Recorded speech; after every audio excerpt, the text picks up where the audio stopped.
Bapak Jaksa Agung, kalau sekali lagi Ahok mengatakan bahwa Ahok mau membongkar mega korupsi yang sekarang ini terjadi, cepat Jaksa Agung tersangkakan Ahok.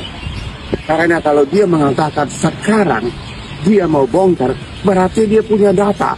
Dia tahu kasus tersebut, dia tahu mega korupsi tersebut. Kenapa tidak dibongkar pada waktu dia 5 tahun menjabat sebagai komisaris utama Pertamina? Kenapa memenuhi syarat sebagai tersangka? Menurut Undang-Undang PT dan menurut hukum pidana, komisaris yang melalaikan kewajibannya dapat dituntut dan dirugi oleh perusahaan maupun oleh warga korban dan juga dapat dipidana. Ngerti nggak?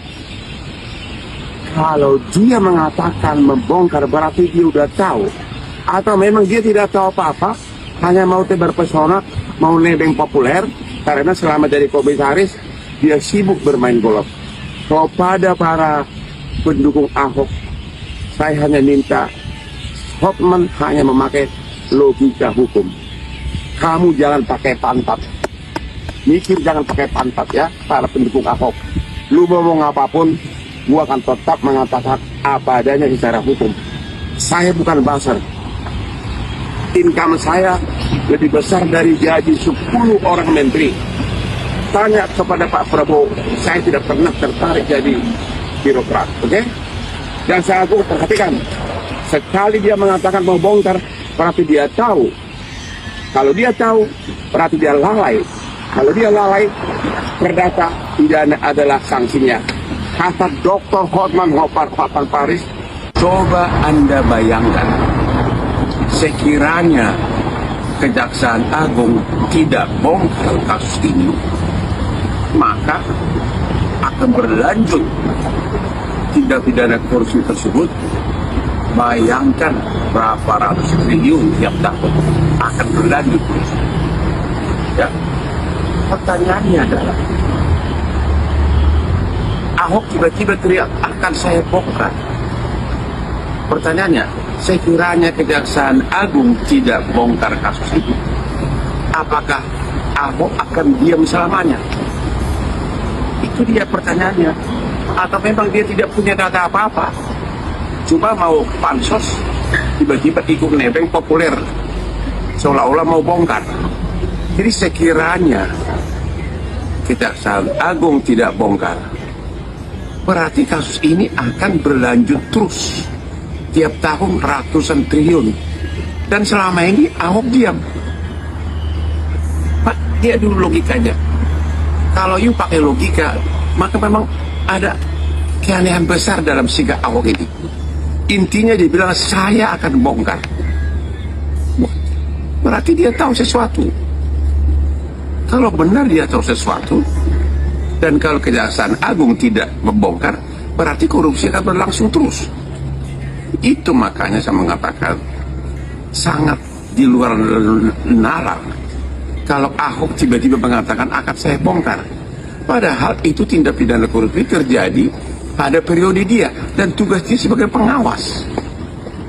Ya, di situ kata kunci akan saya bongkar. Oh, sekarang kalau Jaksa Agung tidak bongkar berarti akan berlanjut terus. Di mana tanggung jawabmu, Ahok?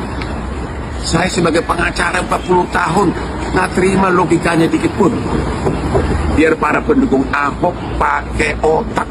Komentar Ahok, dia sudah lama tahu kalau di Pertamina ini ada banyak otak korengan. Kalau di Pertamina ini sudah banyak orang kerakusan uang. Dari 2018 sampai 2023 dia jadi komisaris Pertamina. Komentar Ahok ini juga komentar yang sangat memuakkan menurutku.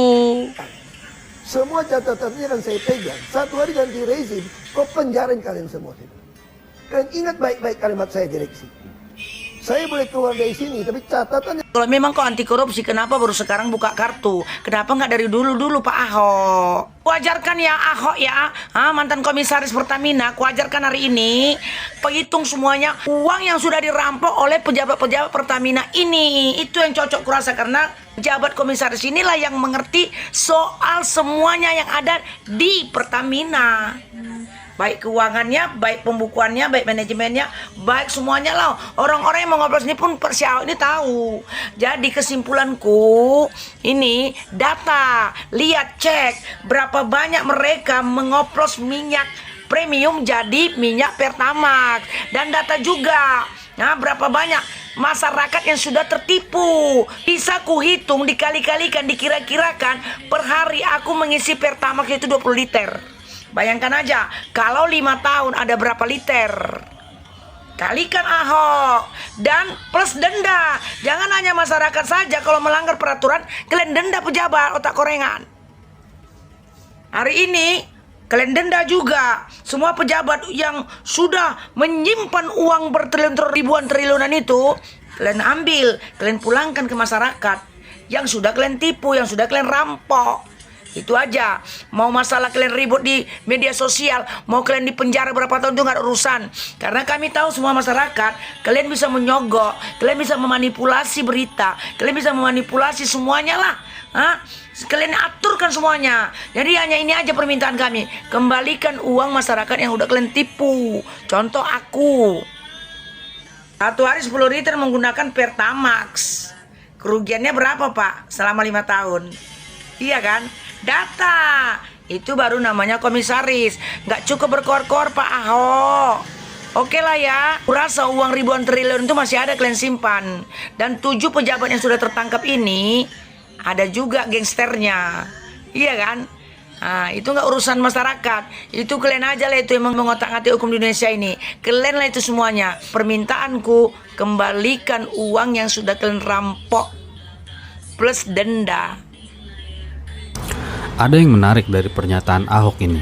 Tunggu, waktu akan berputar. Semua catatan ini akan saya pegang. Satu hari ganti rezim, kau penjarain kalian semua. Kalian ingat baik-baik kalimat saya direksi. Saya boleh keluar dari sini, tapi catatan yang saya punya, kalau rezim betul-betul mau membereskan negeri ini dari korupsi di migas dan Pertamina, saya berani jamin, saya dengan data ini akan penjarakan kalian semua. Dari video tersebut, apakah yang dimaksud Ahok bahwa rezim Prabowo benar-benar berkomitmen kuat untuk menindak tegas para koruptor? Jika iya, maka ini adalah langkah besar yang harus kita dukung penuh. Menariknya, pada tahun 2011, Prabowo pernah menegaskan dalam sebuah tweet Twitter bahwa ia mendukung hukuman mati bagi para koruptor. Kini, dengan posisinya sebagai Presiden Republik Indonesia, seharusnya komitmen tersebut bukan sekedar kata-kata, tapi bisa benar-benar diwujudkan dalam tindakan nyata. Jangan sampai ini hanya menjadi janji yang terlupakan. Jika memang serius, maka inilah momentum besar untuk membuktikan bahwa pemberantasan korupsi bukan sekedar wacana, tetapi sebuah tindakan nyata untuk membersihkan negeri ini dari para tikus-tikus. Kejaksaan Agung menemukan dugaan korupsi yang melibatkan mekanisme pengadaan minyak yang tertuang pada Peraturan Menteri Energi dan Sumber Daya Mineral (ASDM) nomor 18 tahun 2021 tentang prioritas pemanfaatan minyak bumi untuk pemenuhan kebutuhan dalam negeri. Aturan ini mengharuskan Pertamina mengutamakan pasokan minyak bumi dalam negeri serta bekerja sama dengan kontraktor minyak dalam negeri untuk memenuhi kebutuhan domestik. Sebaliknya, para kontraktor juga diwajibkan menawarkan produksi minyaknya pada Pertamina. Bagaimana modus korupsinya? Penyidik Kejaksaan Agung menemukan adanya kong kali kong antara pejabat di beberapa subholding Pertamina dan kontraktor kerjasama atau K3S. Kong kali kong itu berupa pemufakatan jahat dalam penyediaan minyak mentah. Berikut alur modusnya. Mengkondisikan rapat Optimas Hilir, Kejaksaan Agung menduga 3 direktur subholding Pertamina sengaja mengkondisikan rapat optimasi hilir sehingga Pertamina tidak bisa menyerap minyak mentah produksi domestik. Mereka beralasan minyak bumi dari K3S tidak ekonomis dan kualitasnya tidak sesuai dengan spesifikasi kilang, sehingga Pertamina menolak menyerap minyak dari kilang K3S. KKS mengekspor minyak Indonesia. Sesuai dengan aturan, K3S dapat mengekspor produk minyak mereka karena tak diserap Pertamina. Ekspor ini memberikan keuntungan yang sangat besar bagi pihak K3S. Karena para pejabat menolak pasokan minyak dari kontraktor domestik, Pertamina harus membeli minyak mentah dari luar negeri untuk memenuhi kebutuhan Indonesia. Hal inilah yang menyebabkan Pertamina harus membayar harga yang lebih tinggi. Sementara itu, harga dasar minyak yang menjadi acuan penetapan harga indeks pasar atau HIP meningkat. Akibatnya, anggaran subsidi BBM kian membengkak. Dugaan pengoplosan BBM tak hanya itu, Kejaksaan Agung juga menduga Direktur Pertamina Patraniaga, Rifa Siahaan, terlibat dalam manipulasi pengadaan impor minyak yang dibeli Pertamina. Rifa dituduh membeli BBM angka oktan RON 90 namun dijual sebagai RON 92. Selain itu, ada juga dugaan pencampuran BBM RON 88 dengan RON 92 yang kemudian dipasarkan sebagai RON 92.